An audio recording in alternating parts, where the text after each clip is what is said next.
Welcome to Man Does Tech, where I solve the problems you didn't even know you had. In this video, I will show you how to make mini croissants. First, let's gather our essential ingredients.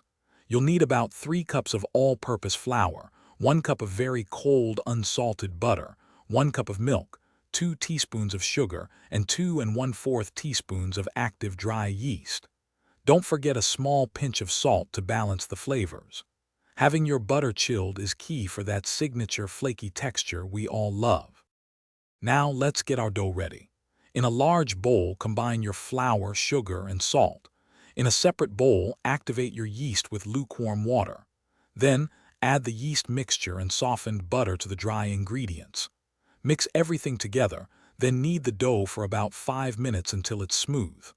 Once kneaded, wrap the dough and chill it in the refrigerator for at least 30 minutes. This helps the butter stay firm. With your chilled dough, it's time to create those beautiful layers. Lightly flour your work surface and roll the dough into a large, thin rectangle, roughly 12 by 15 inches.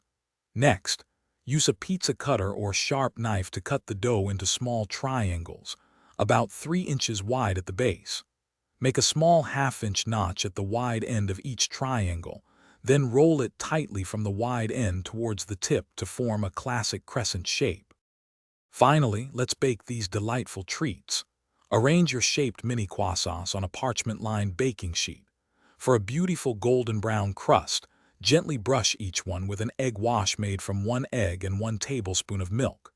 Preheat your oven to 375 degrees Fahrenheit and bake for 12 to 15 minutes, or until they are perfectly golden. Let them cool slightly on a wire rack, then enjoy your warm, flaky mini croissant. Thanks for watching. If you found this helpful, don't forget to like and subscribe.